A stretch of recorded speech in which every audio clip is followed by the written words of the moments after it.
ಶುಭೋದಯ, ನಮಸ್ಕಾರ, welcome to Yoyo Kannada. ಉತ್ತರ ಪ್ರದೇಶದ ಪ್ರಯಾಗ್ರಾಜ್ನಲ್ಲಿ ನಡೆಯುತ್ತಿರುವ ಮಹಾ ಕುಂಭಮೇಳ ಪುಣ್ಯಕ್ಷೇತ್ರಕ್ಕೆ ಪ್ರಧಾನಿ ನರೇಂದ್ರ ಮೋದಿ ಹಾಗೂ ಅಮಿತ್ ಶಾ ಆಗಮಿಸಿ ಸರಸ್ವತಿ, ಗಂಗಾ ಹಾಗೂ ಯಮುನಾ ನದಿಗಳ ಸಂಗಮ ಕ್ಷೇತ್ರವಾದ ತ್ರಿವೇಣಿ ಸಂಗಮದಲ್ಲಿ ಮಿಂದಿದ್ದಾರೆ. ಇದೇ ವೇಳೆ ಉತ್ತರ ಪ್ರದೇಶದ ಮುಖ್ಯಮಂತ್ರಿ ಯೋಗಿ ಬಿಜೆಪಿ ಕೆಂಗಣ್ಣಿಗೆ ಗುರಿಯಾಗಿದೆ. ಹೌದು, ಮಧ್ಯಪ್ರದೇಶದ ಮೋವಾನಲ್ಲಿ ಮಾತನಾಡಿದ ಗಂಗಾ ಸ್ನಾನ ಮಾಡಲು ಬಿಜೆಪಿ ನಾಯಕರಲ್ಲಿ ಪೈಪೋಟಿ ಇದೆ. ಗಂಗಾ ಸ್ನಾನ ಮಾಡೋದ್ರಿಂದ ಬಡತನ ದೂರ ಆಗೋದಿಲ್ಲ, ಆದರೆ ಯಾರ ನಂಬಿಕೆಗೂ ಧಕ್ಕೆ ತರಲು ಬಯಸುವುದಿಲ್ಲ. ಬಿಜೆಪಿ ಆರ್ಎಸ್ಎಸ್ ನವರನ್ನು ದೇಶದ್ರೋಹಿಗಳು ಎಂದು ಬಿಜೆಪಿ ನಾಯಕರ ವಿರುದ್ಧ ಎಐಸಿಸಿ ಅಧ್ಯಕ್ಷ ಮಲ್ಲಿಕಾರ್ಜುನ್ ಖರ್ಗೆ ವಾಗ್ದಾಳಿ ನಡೆಸಿದರು. ಇದಕ್ಕೆ ಮಲ್ಲಿಕಾರ್ಜುನ್ ಖರ್ಗೆ ಹೇಳಿಕೆಗೆ ತಿರುಗೇಟು ನೀಡಿರುವ ಬಿಜೆಪಿ ವಕ್ತಾರ ಸಂಬಿತ್ ಪಾತ್ರ, ಮಹಾಕುಂಭವು ಕೋಟ್ಯಾಂತರ ವರ್ಷಗಳಿಂದ ಹಿಂದೂಗಳ ನಂಬಿಕೆಯ ಪ್ರತೀಕವಾಗಿದೆ. ಪ್ರಪಂಚದಾದ್ಯಂತ ಭಕ್ತಿಯ ಭಾವನೆ ಇದೆ. ಅದೇ ಸಮಯದಲ್ಲಿ ರಾಜಕೀಯ ಪಕ್ಷವೊಂದು ಇದನ್ನ ಲೇವಡಿ ಮಾಡುತ್ತಾ ಇದೆ. ಇಂದು ಖರ್ಗೆಜಿ ಹೇಳಿದ ಮಾತುಗಳಿಂದ ನನಗೆ ತುಂಬಾ ನೋವಾಗಿದೆ. ಹಜ್ ಮಾಡಲು ಸಾವಿರಾರು ಜನರು ಹೋಗಬಹುದೇ ಎಂದು ಪ್ರಶ್ನಿಸಿದ್ದಾರೆ. ಸನಾತನ ಧರ್ಮದ ವಿರುದ್ಧ ಖರ್ಗೆ ಮಾತಾಡುತ್ತಿರುವುದು ಇದೇ ಮೊದಲಲ್ಲ. ಸರ್ಕಾರಕ್ಕೆ ಬಂದರೆ ಸನಾತನ ಧರ್ಮವನ್ನೇ ಕೊನೆಗಾಣಿಸುತ್ತೇವೆ ಎಂದು ಈ ಹಿಂದೆಯೂ ಹೇಳಿದ್ದರು.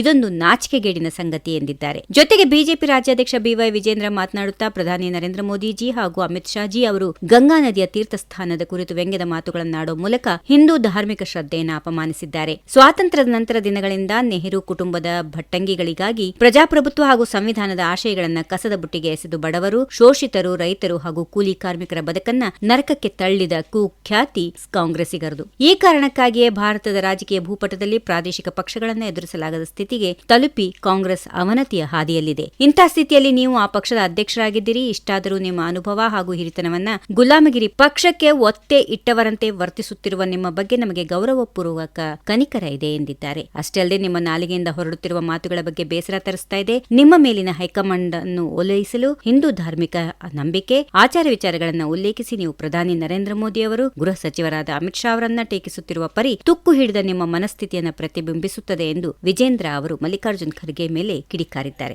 ಒಟ್ಟಾರೆಯಾಗಿ ಈ ಮೂಲಕ ಜಾತಿ, ಧರ್ಮಗಳು ಮತ್ತು ಆಚಾರ ವಿಚಾರಗಳನ್ನು ಇಟ್ಟುಕೊಂಡು ಆರೋಪ ಪ್ರತ್ಯಾರೋಪ ಮಾಡುತ್ತಿರುವ ರಾಜಕೀಯ ನಾಯಕ ನಡೆ ತೀವ್ರ ಅಸಮಾಧಾನಕ್ಕೆ ಕಾರಣವಾಗಿದ್ದಂತೂ ಸುಳ್ಳಲ್ಲ. If you like this video, ಬೇಗ ಲೈಕ್ ಮಾಡಿ, ಕಾಮೆಂಟ್ ಮಾಡಿ, ಶೇರ್ ಮಾಡಿ ಹಾಗೂ ಯೋಯೋ ಟಿವಿ ಕನ್ನಡವನ್ನು ಸಬ್ಸ್ಕ್ರೈಬ್ ಮಾಡಿ.